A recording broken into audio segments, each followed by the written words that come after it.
What if the scariest thing about disappearing wasn't the darkness that took you, but the light? Hollow Creek, Tennessee. Population 312. A town so small the gas station doubles as a library, the kind of place where everybody knows your name, your business, and exactly what your truck sounds like coming down Route 9 at 2 in the morning. And then, one September night, the lights appeared. Nobody could agree on what they looked like at first. Some said pale white, cold as a winter moon. Others swore they pulsed amber, almost warm, almost inviting. But everyone agreed on one thing. When those lights hovered over Hollow Creek, the air smelled like copper and rain, and your teeth hurt deep in the root. Mara Callaway was the first one to notice people going missing, not vanishing dramatically. No screams, no wreckage, no goodbye. Just gone. A coffee mug still warm on a kitchen table. A truck idling in a driveway with the radio playing. Shoes left perfectly aligned outside a back door, as if whoever wore them simply rose up and left their whole earthly life behind like a coat they no longer needed. First, it was old Gerald Fitch, then the Harmon twins. Then Sarah, who ran the diner and never missed a single Sunday service in 30 years. Here's where it gets genuinely disturbing. The disappearances followed no pattern anyone could map. No age, no location, no routine connected the missing. Except one thing.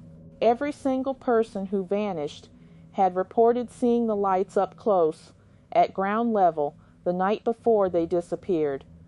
Not from a distance, up close. People started locking their doors, boarding windows. Nobody looked outside after 10.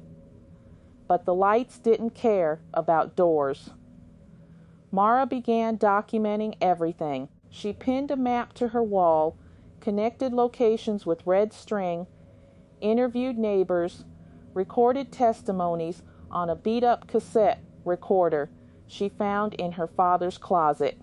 She became obsessed, driven by something she couldn't fully explain, a cold certainty that the lights were choosing people deliberately and that the selection process meant something. What she found shook her. Every missing person had one invisible thread connecting them. Each one had, at some point in their life, witnessed something they were told to stay quiet about. A chemical spill hushed up by county officials. A land deal that displaced 3 families without documentation. Small corruptions, buried secrets, the quiet machinery of power protecting itself. The lights weren't random. The lights were a reckoning. Now here is where the story fractures beautifully. Because Mara herself had a secret. One she had kept buried since she was 17 years old. One she had never spoken aloud to a single living person. And the night she finished her investigation, when she finally understood the pattern completely, she looked out her window.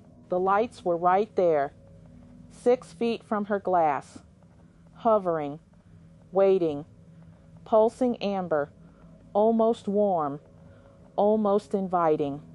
Mara pressed her palm flat against the window and felt the copper smell fill the room. She had one thought. They already knew. The door behind her clicked open on its own, and somewhere outside a new light appeared.